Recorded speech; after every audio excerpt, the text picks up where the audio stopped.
السلام عليكم يا غالياتي، نهاركم طيب إن شاء الله تكونوا هانيين وفي أحسن الأحوال.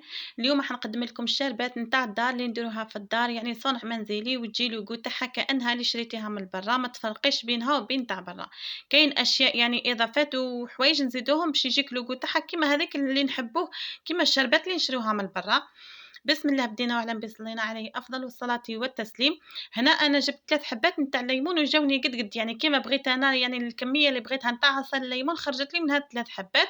ممكن تحتاجي أقل، ممكن تحتاجي أكثر، إذا كان الحب تاعك تاع الليمون يعني كبار تقدري يعني ديري غير 2 ليمونات، وإذا صغار هاكي ديري يعني ممكن 3 4 توصلي حتى ل4 حبات. المهم لازمك تحصلي على نصف كاس تاع عصير الليمون ولا كاس غير بو، حسب يعني أنتِ واش تحبي الحماضة. دوك أنا واش نقول لكم، ندير لكم أنا المقدار تاعي اللي أنا كيما نحبو، أنا ما نحبش الحامض بزاف. وندير لكم يعني نتوما جربوا بالمقدار هذا كيما راح ندير لكم أنا، ومن بعد راكم تقيسوا على هذاك المقدار، تقيسوا يا تزيدي الحماضة ولا تنقصي، تزيدي السكر ولا تنقصي كيما تحبي انت. تحكموا هذاك الليمون تاعكم تنحيو له مبشور كامل هذاك تاع الليمون. انا الراب تاعي البنات كانت ما نعرف حفات ولا من الليمون هذا كي جا طري كيما هكا ما بغاش يطرى بالي خلاص، على بها استعملت الموس.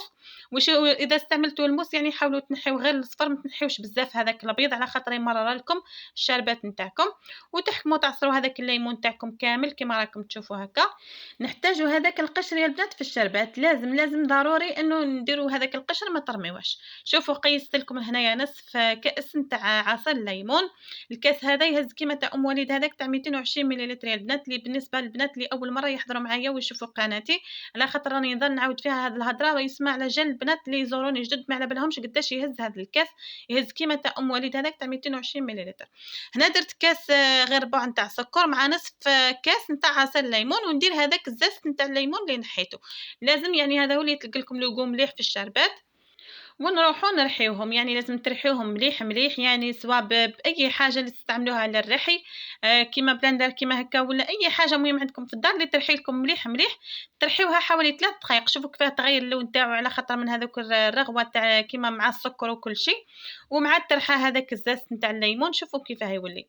هنا في المرحلة هذه تحبوا تخليوه هكا يرتاح حوالي ساعتين ولا يبات ولا واش، ومن بعد غدوتها باش تزيدوا له الماء، ومن بعد باش تصفيوه من القشر. تحبوا يعني حتى تزيدوا له الماء وتخليوه يعني تلقى هذاك لوغو تاع القشر، ومن بعد باش تصفيوه يعني تحبوا يعني تخليوه هكا. ديروا ليكستري بزاف كيما هكا وتخليوه يعني، وتبداو تضيفوا في الماء كل نهار، تضيفوا شويه يعني يشد لكم حتى 3 ايام هكاك وانتم يعني تستعملوا فيه. ديروا كونتيتي كبيره مثلا. واذا يعني راح ديروه تاع كل نهار يعني تزيدوا له الماء ثم وتخليه هكا فتره تاع ساعتين ولا يبات ولا واش، ومن بعد غدوتها باش تصفيه من هذاك القشر باش يطلق لك مليح لوغو هذاك تاع القشر في الشربات.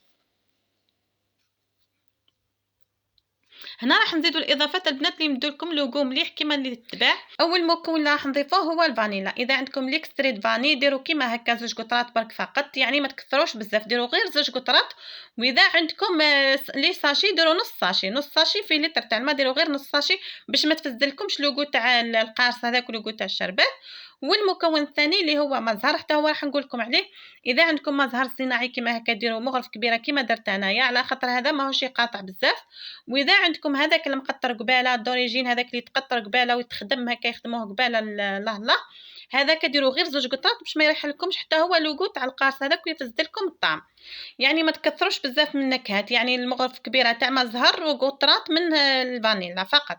قلت لكم ومن بعد تخليوه هكا مده ومن بعد تصفيوه. انا سير بلاص صفيته يعني ما خليتوش ارتاح، خلاص صفيته ثم باه يعني نكمل الفيديو يعني تشوفوا برك المراحل كيفاه. وهكا بعد جا ما شاء الله جا بنين يهبل وفيه واحد لوغو كانه شريتوه من برا، كانه لوغو هذاك البنات اللي تحوروا فيه تقولوا واش زادوا فيه واش داروا له علاه يجي كيما هكا ما يجيش كيما تاع الدار. دوك تشوفوا كيما تجربوا هذه الوصفه ورجعوا لي الخبر. شوفوا نتوما المره الاولى كما قلت لكم انا جربوها كيما هكا بعد يعني بنفس المقادير وبنفس المقاييس اللي مديت لكم انا. ومن بعد ان شاء الله اذا لقيتوها حامضه بزاف تنقصوا الحماضه، اكيد ما تجيكمش حامضه، انا ما نحبش الحامض، هي اصلا ماشي حامضه هذه بزاف. ممكن تزيدوا يعني ممكن تزيدوا في القارص، اذا جاتكم مش حامضه تزيدوا في القارص، اذا جاتكم حلوه بزاف تنقصي في السكر. يعني ديريها المره الاولى كيما هكا ومن بعد راكي ان شاء الله يعني تحكمي فيها كيما تحبي نتيا. ونتمنى يا البنات ما تنساوليش الاعجابات على خاطر هما اللي يطلعوا لي فيديو يعني، وباش يطلعوا يشوفوه اكبر عدد ممكن من الناس. كل ما ديروا الاعجابات ويكونوا اعجابات بزاف كل ما يبان للاشخاص الاخرين ويشوفوه ويشاهدوه أشخاص آخرين. على بها تهمني بزاف هذيك البصمة تاعكم، وتعليق جميل ومحفز كالعادة، وأنا نقول لكم خليت لكم الخير، والسلام عليكم ورحمة الله تعالى وبركاته.